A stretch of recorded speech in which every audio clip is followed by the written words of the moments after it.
আচ্ছা জান, আমার প্রচণ্ড ক্ষুধা লেগেছে, কিছু খেতে দাও না প্লিজ। তাহলে একটা বিস্কুটে মধু মাখিয়ে দিই। কখনোই না। মধু তো মৌমাছির মুখ থেকে বের হয়, আর কারো মুখ থেকে বের হওয়া খাবার আমি কখনোই খাই না। তাহলে একটা ডিম ভেজে দিই।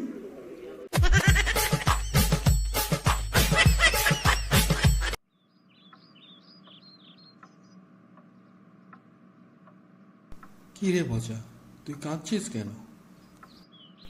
শালা যেই মেয়েটাকে ভোলার জন্য মদ খেয়েছি, সেই মেয়েটারই নাম মনে করতে পারছি না।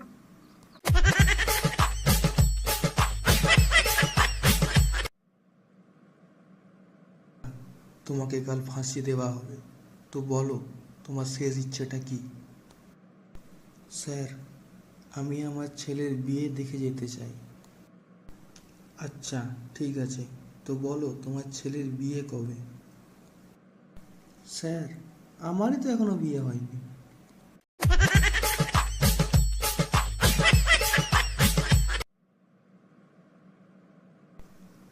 বাবা, আমি আজকে বিয়ে করেছি। কি বললি হারামজাদা? তুই আমাকে না বলেই বিয়ে করে নিয়েছিস? তোর এত বড় সাহস! কেন, তুমি যখন বিয়ে করেছিলে তখন কি আমাকে জানিয়ে করেছিলে?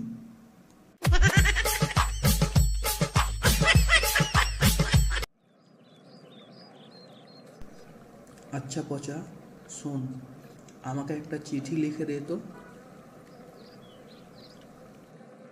আমার পায়ে ব্যথা, আমি লিখতে পারবো না। পায়ে ব্যথার সাথে চিঠি লেখার সম্পর্ক কি?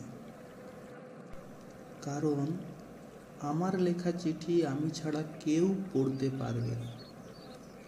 তাই তুমি যাকে চিঠি পাঠাবে, আমাকে সেখানে গিয়ে চিঠিটা পড়ে দিয়ে আসতে হবে, তাই না?